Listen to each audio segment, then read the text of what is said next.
हाँ जी, नमस्कार सभी को। हरियाणा ग्रुप सी भर्ती का एक बड़ा अपडेट आप सभी के समक्ष लेकर के हाजिर है। बाकायदा आप देख सकते हैं, हरियाणा कर्मचारी चयन आयोग अगले सप्ताह ग्रुप सी की 420 कैटेगरी के लिए 32,000 पदों के लिए क्या करेगा, आवेदन के लिए पोर्टल शुरू करेगा। तो हरियाणा ग्रुप सी के अंदर जितनी भी जो भर्ती आई हुई है, चाहे फायर की बात कर लें, चाहे वेटनरी की बात कर लें, चाहे एक्साइज इंस्पेक्टर की बात करें, तो जितनी भी जो पोस्ट आई हुई हैं उन्हें सभी के लिए आवेदन का जो पोर्टल है वो शुरू कर दिया जाएगा अगले सप्ताह के अंदर। और ये देश का पहला पोर्टल होगा, भारत का यह पहला पोर्टल होगा। ग्रुप सी की पदों के लिए सीटी पास सभी उम्मीदवार क्वालिफिकेशन के अनुसार सभी पदों के लिए आवेदन कर सकेंगे और चयन एक ही पद के ऊपर होगा। कहने का मतलब है, मैं एक एग्जाम्पल के तौर के ऊपर ले चलता हूं। जैसे किसी कैंडिडेट का हरियाणा फायर ऑपरेटर के अंदर भी हो गया और दूसरा स्टेशन ऑफिसर या फिर फायर ऑफिसर के अंदर हो गया, तो उन दोनों में से केवल एक ही पद के ऊपर आपका जो सिलेक्शन है वो माना जाएगा। तो इनका जो कहने का जो मतलब है वो ये है। इसी के साथ में लिखित परीक्षा पर दस्तावेज जांच के बाद पदों को और विभागों को भर सकेंगे। प्रेफरेंस कैटेगरी के अनुसार सभी पदों की जो संख्या है वो हिसाब से लिखित परीक्षा के लिए 4 गुणा को बुलाया जाएगा।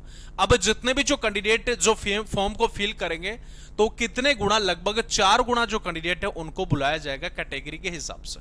ठीक है, जैसे अपने पास में 40 पोस्ट हैं तो इसका 4 गुना जो है वो कितना हो जाता है, 160 जो कैंडिडेट हैं उनको बुलाया जाएगा।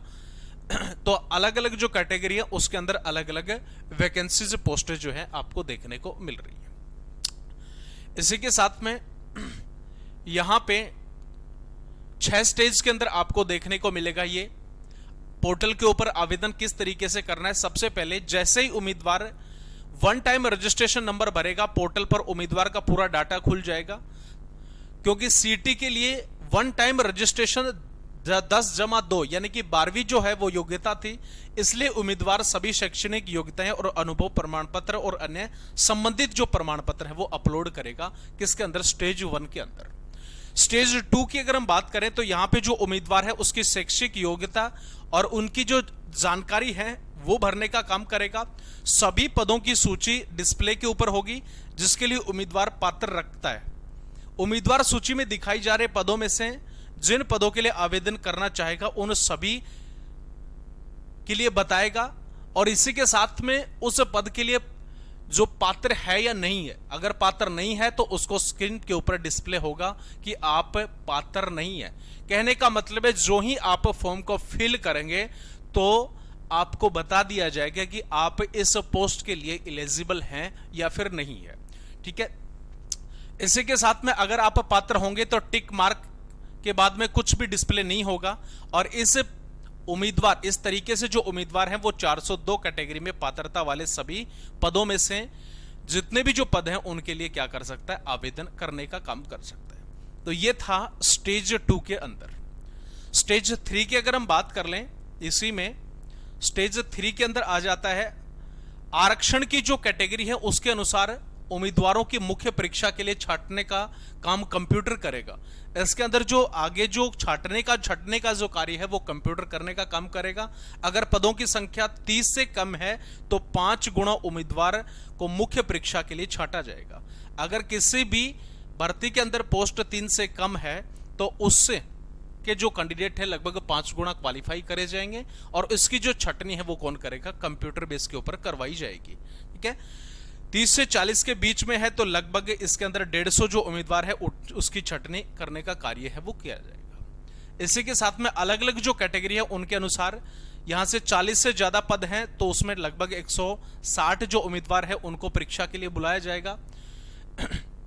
तो इस तरीके से इनका जो शॉर्ट लिस्ट है वो करने का काम करेंगे स्टेज 3 के अंदर।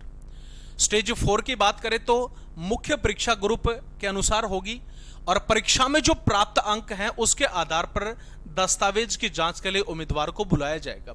जितने भी आपके जो एग्जाम के रिटन एग्जाम के अंदर नंबर होंगे उसी के बेस के ऊपर क्या किया जाएगा, आपको डॉक्यूमेंट से वेरिफिकेशन के लिए बुलाने का काम कर दिया जाएगा। ठीक है, अभी तक यह तय करना है कि दस्तावेज जांच के लिए आरक्षण कैटेगरी के अनुसार पदों की जो संख्या है उसमें कितने गुना उम्मीदवारों को बुलाना है। हालांकि अभी ये चीज क्लियर नहीं हो पाई है कि कौन सी कैटेगरी के लिए डॉक्यूमेंट्स वेरिफिकेशन में कितने कैंडिडेटों को बुलाया जाएगा। तो ये जो सारी चीजें हैं वो अभी कुछ दिनों के बाद में डिसाइड हो जाएगी और आप सभी के समक्ष अपडेट देखने को मिलेगा। स्टेप 5 के अंदर है कि दस्तावेज के बाद में उम्मीदवार और जितने भी जो पद हैं उसके विभाग है उसके प्रेफरेंस मांगी जाएगी। इसके लिए उम्मीदवार पोर्टल के ऊपर पदों और विभाग के प्रेफरेंस भर सकेगा। स्क्रीन पर आयोग की तरफ से जो पदों का क्रम है वो लिखा जाएगा कि आप कौन कौन सी पोस्ट के लिए एलिजिबल हैं, आप कौन कौन सी पोस्ट के लिए फॉर्म को फिल करना चाहते हैं। इसी के साथ में अध्यक्ष जो है उन्होंने बताया कि उम्मीदवार को अपना प्रेफरेंस अंक 1, 2, 3 शब्दों के अनुसार दिया जाएगा और इसी के अनुसार क्या करेंगे, प्रेफरेंस आपको भरने का काम करेंगे।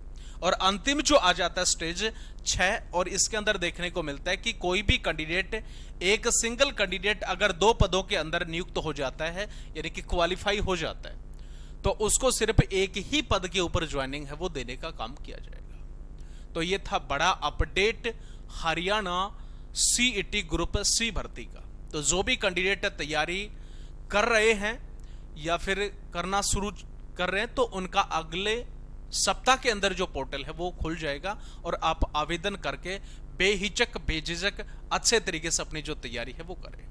ठीक है, तो ये था अपडेट। फिर मिलते हैं, तब तक के लिए जय हिंद जय भारत।